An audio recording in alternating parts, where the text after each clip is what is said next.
Welcome to the king of dimensions, जहां हर कहानी एक नए डायमेंशन का दरवाजा खोलती है। फैंटेसी, रोमांस, एक्शन या हॉरर, हर एपिसोड में मिलेगा आपको एक नई दुनिया का अनुभव। ओपन बुक कहानियां जो दिल को छू जाएं और दिमाग में बस जाएं। अगर आपको कहानियों से प्यार है तो आप बिल्कुल सही जगह पर हैं।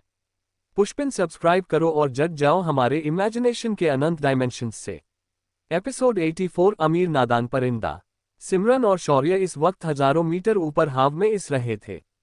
सिमरन इस वक्त शौर्य की कमर को जकड़कर उसके पीछे खड़ी थी, लेकिन धीरे धीरे उसका डर कम होने लगा।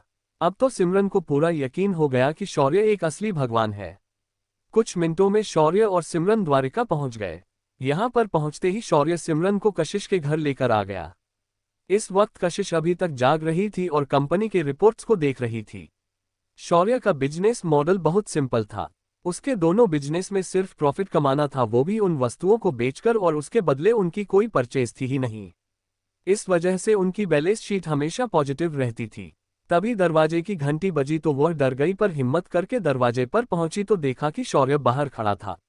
कशिश ने दरवाजा खोला तो सामने शौर्य और सिमरन को देखा।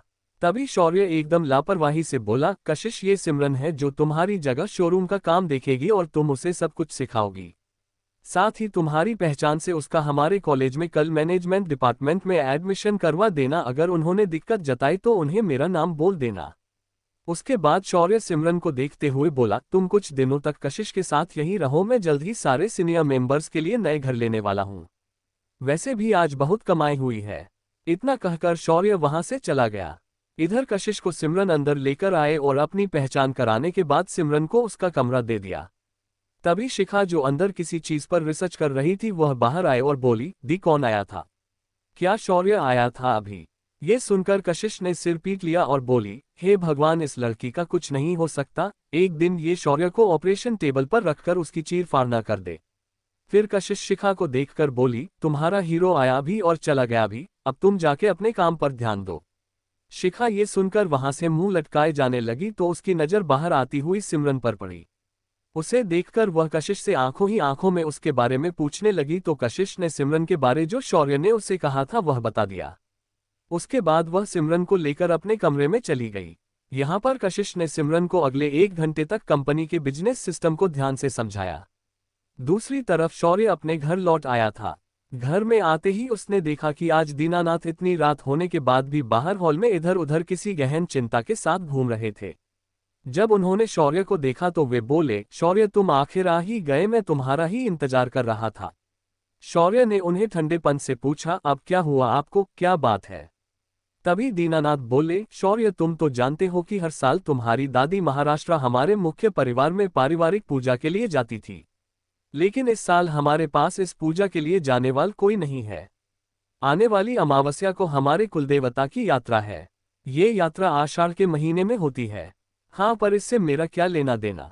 इस बात पर दीनानाथ बोले, मुझे पता है कि गीता ने तुम्हें सारे पूजा विधि सिखाए हैं और इस परिवार में हमारा अग्निहोत्र उसे ही संभालना पड़ता है जिसे ये पूजा विधि करने आती हो। दीनानाथ की आवाज में एक निराशा थी। तभी शौर्य बोला, हाँ तो आप किसी और को ये सिखा दो और अपना अग्निहोत्र उनके हवाले कर दो, उससे मुझे क्या?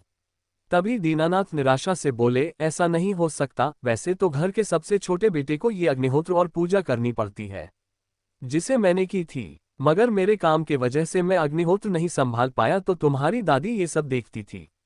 मेरे बाद इसे तुम्हारे छोटे चाचा को इसे करना था, लेकिन उसने कभी इन बातों को महत्व नहीं दिया। इसीलिए इस पीढ़ी में अब ये तुम्हें करना पड़ेगा, और वैसे भी तुम्हें इसे सिखाया गया है। ये सुनकर शौर्य सोच में डूब गया और कुछ सोचते हुए बोला, ठीक है, मैं ये पूजा करूंगा। इतना कहकर शौर्य वहां से अपने कमरे में चला गया। ये सुनकर दीनानाथ ने एक राहत की सांस ली और मुड़कर अपने कमरे में चले गए। दूसरे दिन सुबह सुबह शौर्य सिया के साथ कॉलेज चला गया। कॉलेज में आजकल शौर्य का नाम बड़े रिस्पेक्ट के साथ लिया जाता था और उसका खौफ भी उतना ही खतरनाक था। लंच ब्रेक में जब शौर्य सिया से मिलने गया तो वहां उसने देखा कि उसके डिपार्टमेंट के कुछ लड़के सिया के आसपास खड़े रहकर उसके साथ कुछ बात कर रहे थे। उन लड़कों में सबसे आगे एक अमीर दिखने वाला हैंडसम लड़का अपनी एक पॉकेट में हाथ डालकर दूसरा हाथ सिया को तरफ बढ़ाकर बोल रहा था, हेलो ब्यूटीफुल लेडी, मेरा नाम ध्रुव है। मैं दबे बिजनेस हाउस का इकलौता वारिस हूँ। मैं तुमसे बहुत इम्प्रेस हुआ हूँ। क्या तुम मेरे साथ लंच पर मेरी जगुआर गाड़ी में चलना पसंद करोगी? जब सिया ने ये सुना तो उसके माथे पर बल पड़ गए। उसे इस लड़के का घमंडी व्यवहार अच्छा नहीं लगा।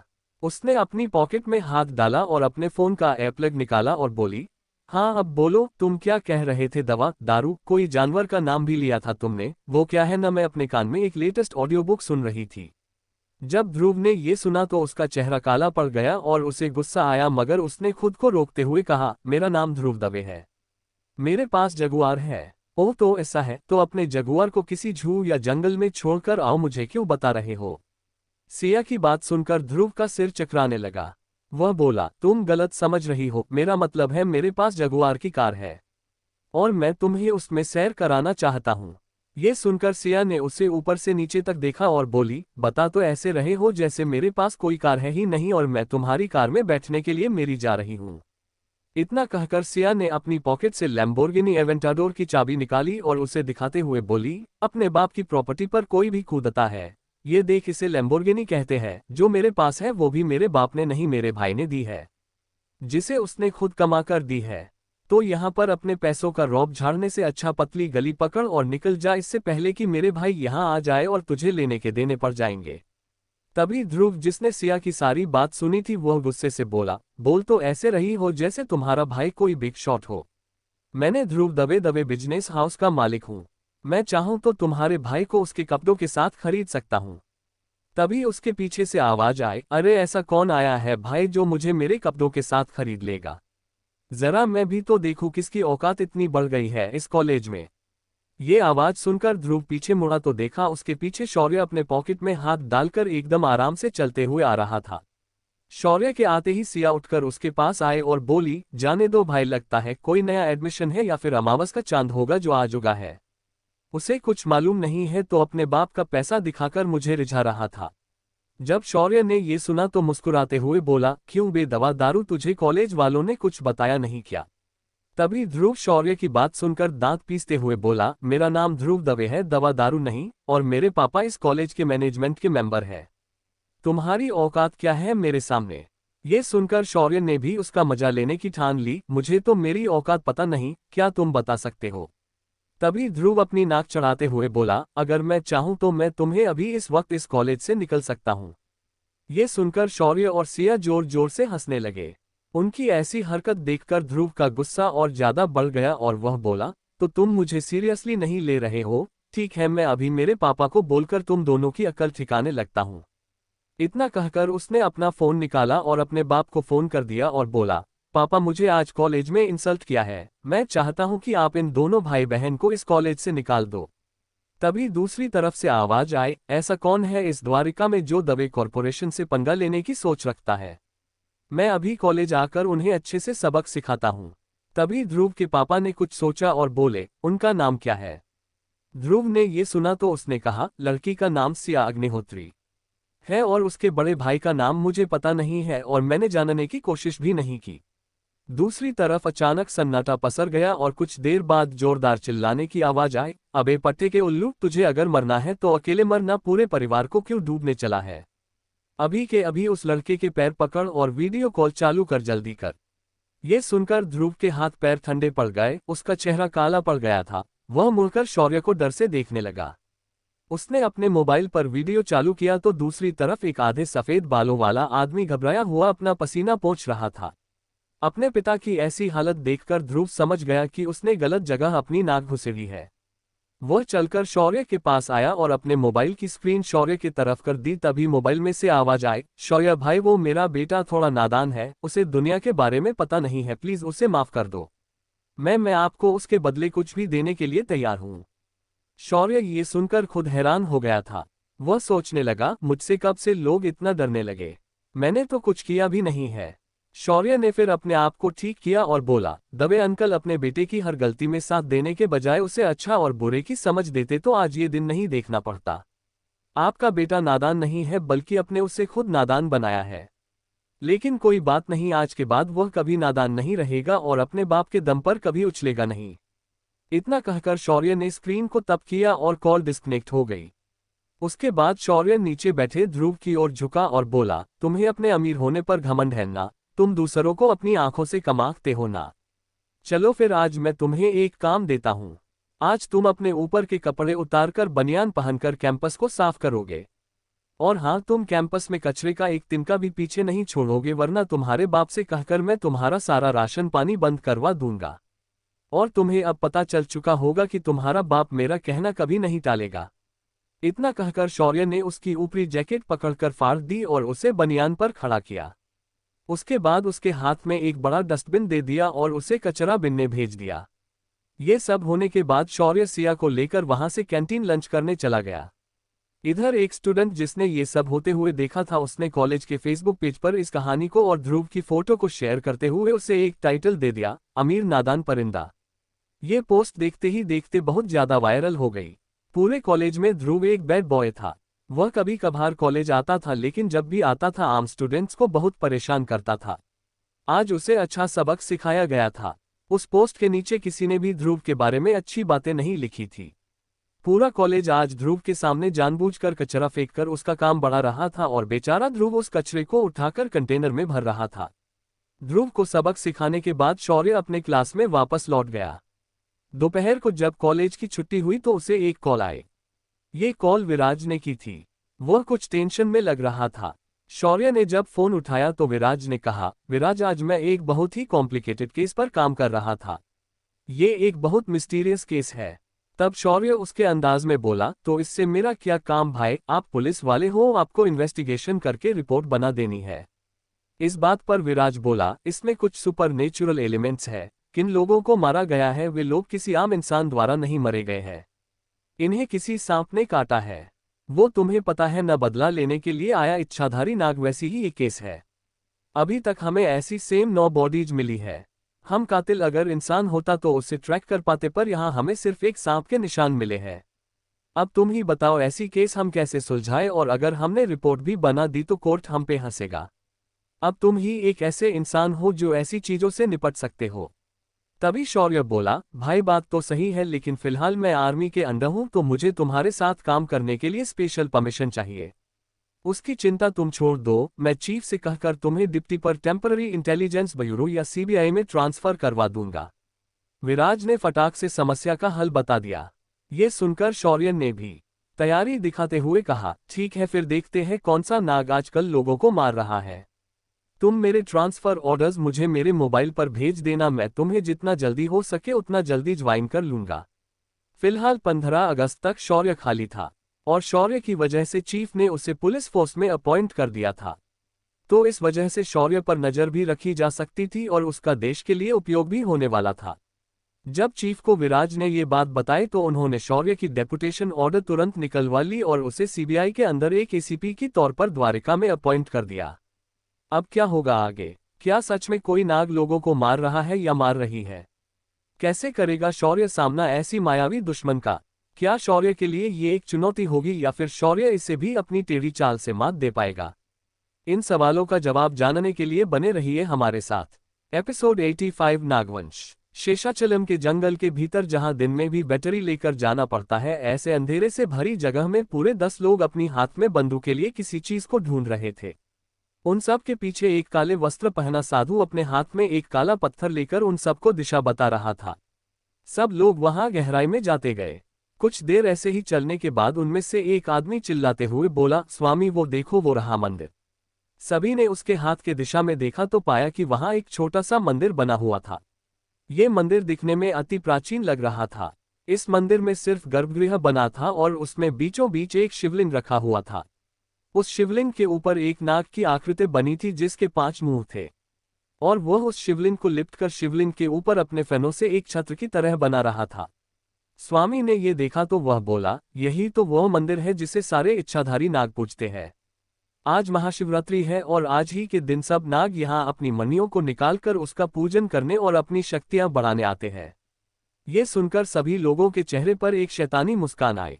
सब लोग तुरंत उस मंदिर के आसपास के झाड़ियों में छुप गए और रात होने का इंतजार करने लगे।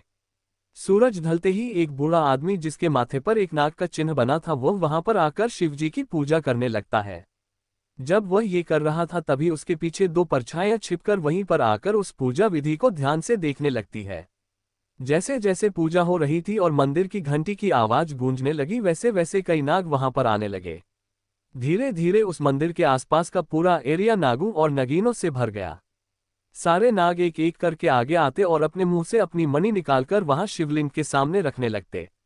धीरे धीरे सभी नागू जब अपनी मणियां निकली तो सारे नाग कुंडली मारकर तप करने लगे। पुजारी जी भी अपने मंत्र को तेजी से बोलने लगे और उन मणियों पर सिंदूर, हल्दी, कुमकुम डालकर उनकी पूजा करने लगे। वही कुछ दूरी पर वह स्वामी और उसके साथी ये सब बड़े ध्यान से देख रहे थे। जब पूजा संपन्न हुई और सारी मणियों को सिद्ध किया गया तो सारे नाग आगे बढ़कर अपनी मणियां की तरफ बढ़ने लगे। तभी अचानक बंदूक की एक गोली हवा को चीरते हुए उन नागों के बीच एक खाली जगह पर लग गई। तभी वहां पर सन्नाटे को करते हुए बंदूक की आवाज गूंज उठी। उसके बाद एक शैतानी हंसी सभी को सुनाई दी और वह साधु और उसके साथी हाथ में बंदूक के लिए वहां पर आ गए। पुजारी जो इस वक्त डर गया था लेकिन उसने आगे आकर उन लोगों को रोकने के लिए वहीं रखा त्रिशूल हाथ में उठा लिया। तभी वह साधु कुछ मंत्र बुदबुदाए और उस मंदिर के आसपास के इलाके में अचानक एक आग का गोल घेरा बन गया। सभी नाग उस घेरे के वजह से अंदर कैद हो गए। तभी पुजारी आगे बढ़कर मंत्र बोलते हुए उस आग को कम करने लगा मगर वह आग अधिक तीव्र होने लगी। इस वक्त सभी नागों ने अपनी मणियां निकल रखी थी तो वे बेहद कमजोर अवस्था में थे। तभी पुजारी ने एक गहरी अजीब आवाज में कुछ कहा तो अचानक सारे नाग फिरती से शिवलिंग की तरफ बढ़े और उन्होंने अपनी अपनी मणियां निगलना शुरू किया। उस साधु का अपना दाव उसी पर उल्टा पड़ गया क्योंकि वे सीधा उस आग के घेरे में नहीं जा सकते। इसी बात का उन नागों ने फायदा उठा लिया और उन मणियों को निगल लिया। तभी उन लोगों में से एक आदमी ने अपनी बंदूक निकली और बोला, साला ये पनौती पुजारी, इसी की वजह से ये सब हो रहा है, पहले इसे ही खत्म कर दो। इतना कहकर उस आदमी ने पुजारी पर गोली चला दी। गोली लगते ही वह पुजारी मानो अपने जगह पर जम सा गया। थोड़ी देर बाद उस पुजारी का रंग बदलने लगा और वह धीरे धीरे एक बड़े सर्प में बदलने लगा। ये देखकर वह साधु बोला, ये तुमने क्या किया, अब अनर्थ हो गया है। बेवकूफ आदमी, एक तो अब तुम भी मरोगे और हमें भी मरवाओगे। इतना कहकर वह साधु कुछ मंत्र बोलने लगा मगर उसके मंत्र कुछ काम नहीं कर रहे थे। तभी वह पुजारी पूरी तरह एक नाग में तब्दील हो गया। उसका रंग सुनहरा था। वह चित्कारते हुए उस साधु को देखने लगा। उस नाग ने एक झड़प मारी और वह अगले ही पल उस साधु के सामने था। उसने अपना बड़ा सा मुंह खोला और उस साधु की गर्दन को एक झटके में उसके धड़ से अलग करके उसे निगल लिया। जब उस साधु के साथ आए लोगों ने ये देखा तो उन्होंने सीधे उस नाग पर गोलियां चलाना शुरू किया और कुछ ही पल में उन लोगों ने उस नाग को छलनी कर दिया था। वह नाग जमीन पर गिर गया। तभी तक सारे नागों ने अपनी मणियां अवशोषित कर ली थी मगर उन्हें देर हो चुकी थी। उन लोगों ने उस सांप को गोलियां मारने के बाद जंगल के बाहर की तरफ तेज दौड़ लगा दी थी। वे कुल 10 लोग थे जो साधु के साथ आए थे। दूसरी तरफ वह नाग सांप जमीन पर छलनी होकर नीचे गिर गया था। वह अपनी आखिरी सांस ले रहा था। तभी 2 लड़कियों दौड़कर उन पेड़ों के पीछे से बाहर आए। उन्होंने उस सांप को अपने हाथों में पकड़ा और रोने लगी। तभी वह सांप इंसानी भाषा में बोला, मेरे बच्चों, मैं तुम्हें इस मंदिर का दायित्व सौंपता हूं। मेरा मानना है कि तुम इसे अच्छे से निभाओगी। तुम लोग इस मंदिर का विशेष ध्यान रखना और चाहे कुछ भी हो जाए इस मंदिर की पूजा हर महाशिवरात्रि को करते रहना। इतना कहकर उस सांप ने अपनी आखिरी सांस ली और वह मर गया। उसके मरते ही उन दोनों लड़कियों ने रोना शुरू किया। तभी बाकी इच्छाधारी नाग अपने इंसानी रूप में आ गए और उन लड़कियों को सांत्वना देने लगे। तभी उन 2 लड़कियों में से बड़ी लड़की खड़ी हो गई और अपने पिता के शव पर हाथ रखकर एक प्रतिज्ञा करते हुए बोली, मैं शल्यपुत्री ईशानी आज प्रतिज्ञा करती हूँ कि उन सभी कातिलों को अगले महाशिवरात्रि से पहले मौत के घाट उतर दूंगी, वरना अगले महाशिवरात्रि को मैं अग्निदेव का आवाहन करके खुद को खत्म कर दूंगी। तभी आकाश में बिजलियां कड़की मानो उसकी प्रतिज्ञा को स्वर्ग ने भी स्वीकार कर लिया हो। बाकी सारे नागों ने और उसके बहन ने उसकी प्रतिज्ञा को सुना और फिर अपना सिर झुका लिया, मानो वे भी इस बात से सहमत हो। कुछ दिनों बाद वह नागिन उन लोगों को आंध्र प्रदेश और तमिलनाडु राज्यों में ढूंढ रही थी। तभी उसका सामना एक काली धुंध से हुआ। ये धुंध बड़ी अजीब थी। इस धुंध में 2 लाल आंखें साफ दिखाई दे रही थी और वह बहुत ताकतवर थी। उस काली धुंध से एक आवाज उस नागिन को सुनाई दी, तक्षक वंश के नागिन जो प्रतिशोध लेने निकली है, उससे मेरा सादर प्रणाम। पुत्री, मेरे पास तुम्हारे लिए एक काम है। अगर तुम मेरे लिए ये काम करोगी तो तुम्हें मैं खुद उन लोगों का पता बता दूंगा जिन लोगों ने तुम्हारे पिता शल्य को मारा है। लेकिन तुम्हें मेरा एक काम करना पड़ेगा। ईशानी ने तुरंत कहा, कैसा काम? ये काम कुछ बड़ा नहीं है, बस तुम्हें मैं जिन लोगों को बताऊंगा उनके शरीर में एक जहर पहुंचाना होगा जो कि तुरंत असर ना करता हो। और मुझे पता है तुम ये कर सकती हो। इसमें तुम्हें किसकी हत्या नहीं करनी है। उस धुंध में छिपी आकृति ने कहा। प्रतिशोध में अंधी हो चुकी ईशानी ने बिना कुछ सोचे ये काम स्वीकार किया। तभी उस धुंध में से एक कागज निकला और ईशानी के हाथ में पहुंच गया। आज उस घटना को होकर लगभग 4 महीनों से ज्यादा समय हो चुका था और आज वह नागिन 9 लोगों को अब तक मर चुकी थी और अपने 10वें शिकार को ढूंढते हुए शहर में इंसानों के बीच घूम रही थी। ये इच्छाधारी नाग आम नागों से अलग थे। इनके 2 वंश थे, एक वासुकी वंश से थे तो दूसरे तक्षक वंश से थे। आज के समय ये 2 वंश पृथ्वी पर रहते थे। ये नागिन तक्षक वंश से ताल्लुक रखती थी। आज इसके दिमाग में सिर्फ उस 10वें इंसान का चेहरा घूम रहा था। दूसरी तरफ शौर्य सुबह जल्दी उठकर अपनी साधना करके आज एक फॉर्मल सूट पहनकर एक सीबीआई ऑफिसर की तरह तैयार होकर विराज के साथ उसकी गाड़ी में बैठकर निकल गया। शौर्य ने अपने जैकेट के नीचे अपनी दोनों बगल में 2 गन रखी थी। उसने अपने कमर पर अपना आईडी कार्ड लगाया था जिस पर सीबीआई का लोगो बना था। नीचे शौर्य का नाम और उसकी एसीपी की पोजीशन लिखी हुई थी। कुछ ही देर में वह पुलिस स्टेशन पहुंचा। उसने सबसे पहले कमिश्नर से मिलकर अपना वर्क ऑर्डर उनके पास जमा करना था।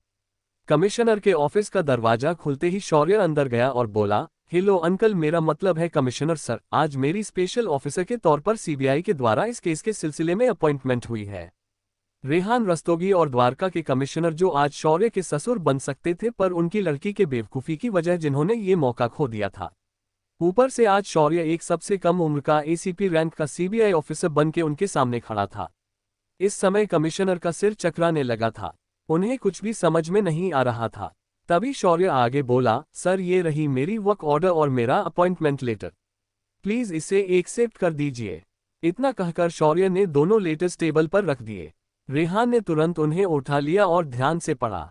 उसके बाद उन्होंने एक नई ऑर्डर प्रिंट की और शौर्य को देते हुए बोला, ये रहा तुम्हारा वर्क ऑर्डर, इसके अनुसार तुम आज से इस केस पर विराज और इशिका के टीम के साथ इन्वेस्टिंग शुरू कर सकते हो। शौर्य ने वह ऑर्डर की और अपने पॉकेट में रख दी और विराज के साथ बाहर चला गया।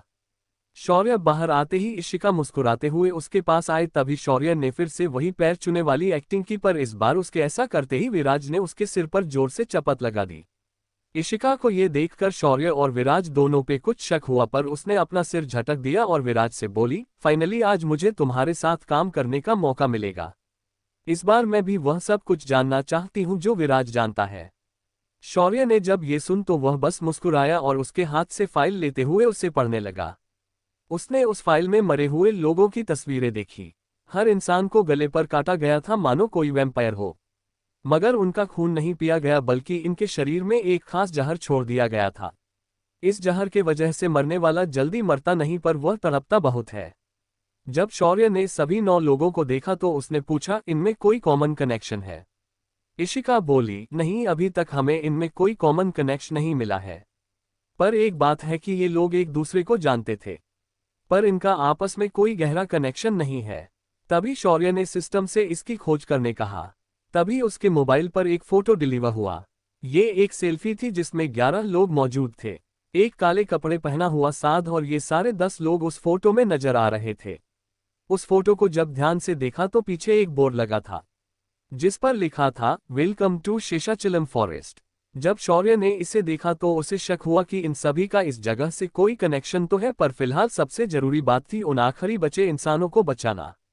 शौर्य तुरंत उस फोटो की प्रिंट निकली और सभी को दी और बोला, ये लो, मिल गया कॉमन कनेक्शन और अगले टारगेट्स।